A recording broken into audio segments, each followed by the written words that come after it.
নমস্কাৰ মই এপলিনা টাইমিটলৈ স্বাগতম জনাইছো আৰু এই মুহূৰ্তত এটা ডাঙৰ খবৰ লৈ আহিছো গুৱাহাটী মহানগৰীত অলিয়ে গলিয়ে পিটপিটাই ফুৰে দুৰ্ধৰ্ষ চোৰে আৰু আজিৰ দিন ঈদৰ দিনটোতে পবিত্ৰ ঈদৰ দিনটোতে ৰঙাঘৰৰ আলহী হল আব্দুল আজিজ মহিলাৰ ডিঙিৰ পৰা সোণৰ চেইন চুৰি কৰি লৈ গৈছিল আব্দুল আজিজে আৰু আৰক্ষীয়ে ধৰিবলৈ সক্ষম হৈছে ইতিমধ্যে হাতে লুটে দুৰ্ধৰ্ষ চোৰ আব্দুল আজিজক কেৱল সোণৰ চেইনেই নহয় বিভিন্ন সময়ত দুচকীয়া বাহন পৰ্যন্ত লৈ উধাও হৈছিল মাষ্টাৰ কি ব্যৱহাৰ কৰি কিদৰে চুৰিকাণ্ড সংঘটিত কৰিছিল আব্দুল আজিজে জানিলে আপুনিও হতবাক হৈ পৰিব লৈছে বৰ্তমান time it big breaking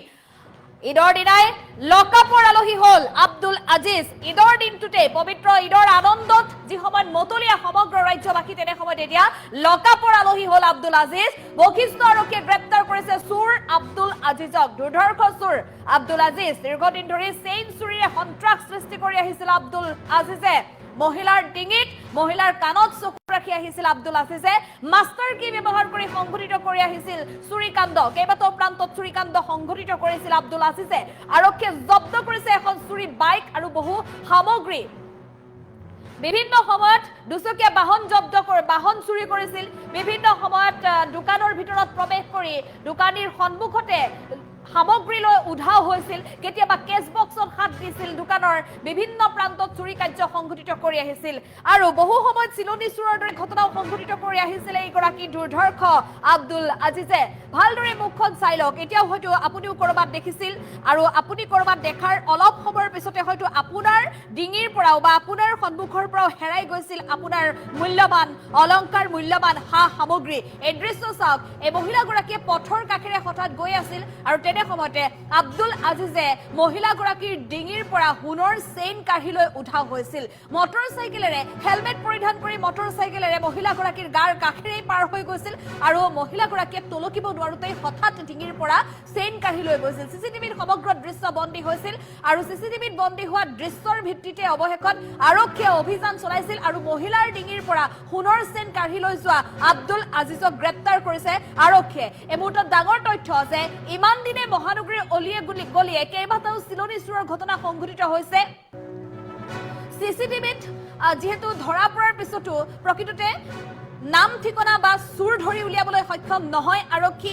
helmet পৰিধান কৰি অহা চুৰ বিচাৰি আৰক্ষীয়ে অলিয়ে গলিয়ে ঘূৰিলেও কিন্তু আৰক্ষীৰ চকুৰ সন্মুখতে আৰক্ষীৰ চকুত ধুলি দি এনেধৰণে চুৰিকাণ্ড সংঘটিত কৰি থাকে একাংশ চিলনি চুৰে আৰু সেই সকল চিলনি চুৰৰ ভিতৰতে আছে এই আব্দুল আজিজৰ নামো আৰু আজিৰ দিনটোত পোহৰলৈ আহিছে এই তথ্য চাওক আপুনিও যদি কৰবাত দোকানে পোহাৰে বজাৰে সমাৰে যদি কৰবাত দেখিছিলে আব্দুল আজিজক ভালদৰে আপুনি চাই লওক কাৰণ আপুনি লগ পোৱা বা আপুনি দেখাৰ অলপ সময়ৰ পিছতে হয়তো আপোনাৰ হাতৰ পৰাও হেৰাব মানি বেগ আপোনাৰ ডিঙিৰ পৰা হেৰাব চেইন কাণৰ পৰা আপোনাৰ সোণৰ ফুলি হেৰাব বা আপোনাৰ ঘৰৰ পদূলিৰ পৰা মটৰচাইকেল হেৰাব দোকানৰ কেছ বক্সৰ পৰা নগদ ধন দোকানৰ সা সামগ্ৰী হেৰাব যিকোনো মুহূৰ্ততে আব্দুল আজিজেই হ'ব সেই চুৰিকাণ্ডৰ লগত জড়িত গতিকে আব্দুল আজিজক দেখাৰ পিছত যদি আপুনিও বহু সামগ্ৰী হেৰুৱাব লগা হৈছিল বা আপোনাৰ লগতো যদি চুৰিকাণ্ড বা ডকাইতি কাণ্ড সংঘটিত হৈছিল তেনেহলে আপুনি এতিয়াই আৰক্ষীক খবৰ কৰক আৰক্ষীক যোগাযোগ কৰিলে হয়তো আপোনাৰ হেৰুৱা সামগ্ৰী জব্দ কৰিবলৈ সক্ষম হ'ব আব্দুল আজিজৰ পৰা আৰু এই মুহূৰ্তত আমি পুনৰ জনাইছো এই ঈদৰ দিনাই লকআপত সোমাইছে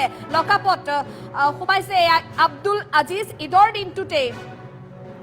আব্দুল আজিজক আৰক্ষীয়ে কৰায়ত্ব কৰিছে আজি দিন বেয়া আছিল আব্দুল আজিজৰ যেহেতু চিচিটিভিত বন্দী দৃশ্যৰ পৰা ইতিমধ্যে আৰক্ষীয়ে অভিযান চলাই গ্ৰেপ্তাৰ কৰিবলৈ সক্ষম হৈছে দুৰ্ধৰ্ষ চোৰ আব্দুল আজিজক বশিষ্ঠ আৰক্ষীয়ে গ্ৰেপ্তাৰ কৰিছে চোৰ আব্দুল আজিজক দীৰ্ঘদিন ধৰি চেইন চুৰিৰে সন্ত্ৰাস সৃষ্টি কৰি আহিছিল আব্দুল আজিজে কিদৰে মাষ্টাৰ কি ব্যৱহাৰ কৰি ছেকেণ্ডৰ ভিতৰতে সোণৰ চেইন কাঢ়ি লৈ গৈছিল কিদৰে মাষ্টাৰ কি ব্যৱহাৰ কৰি দুচকীয়া বাহন লৈ উধাও হৈছিল সকলো তথ্য ইতিমধ্যে আৰক্ষীয়ে লাভ কৰিবলৈ সক্ষম হৈছে দুৰ্ধৰ্ষ চোৰ আব্দুল আজিজক জেৰা চলোৱাৰ পিছতে আৰক্ষীয়ে জব্দ কৰিছে এখন চুৰি বাইক আৰু বহুকেইটা সামগ্ৰীও জব্দ কৰিবলৈ সক্ষম হৈছে দুৰ্ধৰ্ষ চোৰ আব্দুল আজিজৰ পৰা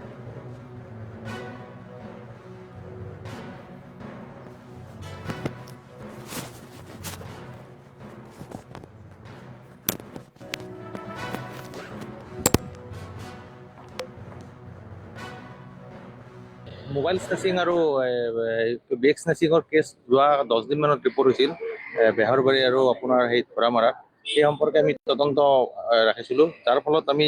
ইয়াৰ লগত জড়িত ভেটান স্নেচাৰ মানে যোনে স্নেচিঙত জড়িত হয় তেওঁৰ নামটো হ'ল আব্দুল আজিজ চৰকাৰ এলাইছ অজয় চৰকাৰ তেওঁৰ ঘৰ ধুবুৰীত তেওঁক আমি লক্ষীগঞ্জ ধুবুৰীৰ পৰা মানে এপ্ৰিহেণ্ড কৰোঁ আৰু তেওঁ বহুত মানে